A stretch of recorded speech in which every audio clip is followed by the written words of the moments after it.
Alright everyone, the 2024 Las Vegas Grand Prix was on this weekend. The race has just concluded as I am recording this, and it was a massive one for the championship. Not only the Drivers' Championship, but also the Constructors' Championship as well. So let's dive into the results of this and go for the 5 things that we learned from the 2024 Las Vegas Grand Prix. So we're going to start with the winners of this event, and that was Mercedes. George Russell leading from lights to flag. Absolutely dominant victory from him. He had a 10-second lead after about 8 laps or so. He was absolutely on fire during this race, or at least before the first round of pit stops anyway, was that gap. And yeah, he was absolutely untouchable, and the only person really that could challenge him through this race, believe it or not, was Sir Lewis Hamilton. Hamilton started all the way down in 10th position during this race. He had a poor qualifying yesterday, but he absolutely made up for it during the race. He was up to 2nd place after the pit stops had concluded,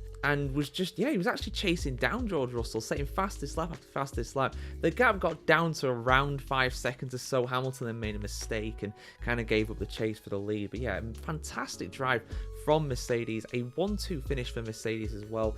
They are now the 4th constructor this season to win with a 1-2 finish as well, which is a record in Formula 1. Red Bull, McLaren and Ferrari have already done that this season. They're also, George Russell's also, I think, the 7th driver to win 2 races or more during a season as well, which is a record in itself. No other season has had multiple winners from over 6 drivers, i.e. this one being 7.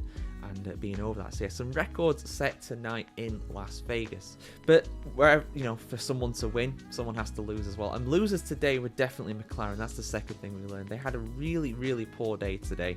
Lando Norris was down in P6. He just did not have the pace of the top teams. He pitted on the last lap to try and get the fastest lap, which I believe he got. I've not seen the full results of that yet, but yeah, he tried to get the fastest lap. He was all the way down in P6. Piastri, I mean, a bit unlucky, I suppose you could say he was a bit unlucky, because he was only just out of his pit box, according to Zach Brown on the radio, because he was on the Sky F1 kind of broadcast thing as their like person on the pit wall pretty much.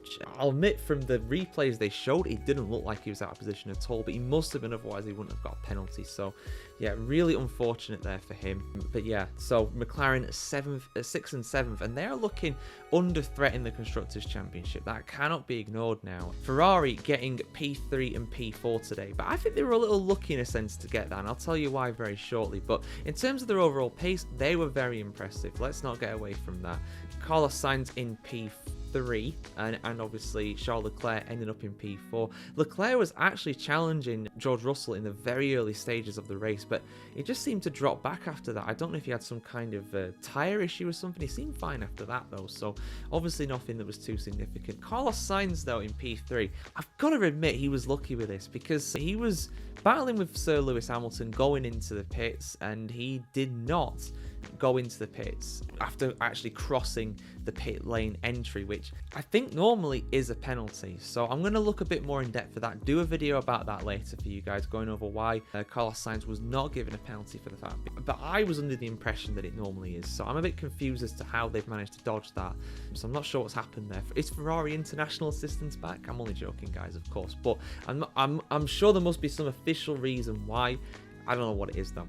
But anyway, let's have a look at Pierre Gasly next. I've got to give a mention to Pierre Gasly. I feel so sorry for this guy. He was up in P3 in qualifying. He started really well. He would have got strong points today. I think he would have probably ended up about P8, kind of best of the rest really.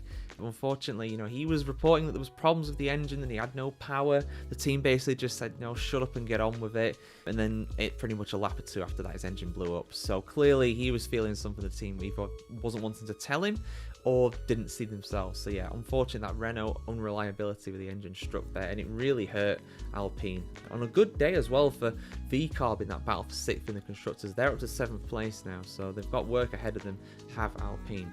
And the 5th thing, I've been holding off as the last thing. I have to talk about it. I gotta talk about it. Max Verstappen finished in P5, and if you saw my How Can Max Verstappen Win the World Championship video, you'd know that if he finished ahead of Lando Norris, he would be world champion, and he did that. He was 5th, Lando Norris was 6th. You know, Verstappen did a really good drive today, I feel like. You know, very mature drive, very measured drive. He did just enough today to win the world championship. He was actually up in P2 for a while. He was the closest driver to George Russell Russell, albeit about 10 seconds behind. But in the end, the pace of the Mercedes of Sir Lewis and also the pace of the Ferraris was too much for him. He didn't really fight them too well, but he drove really well, got P5 in a car that did not look very good today at all on the whole. Sergio Perez only getting up to P10 today as well, despite being in what should be a very fast car. But yeah, P5 Verstappen, 4-time world champion. We knew it was coming, but it is confirmed.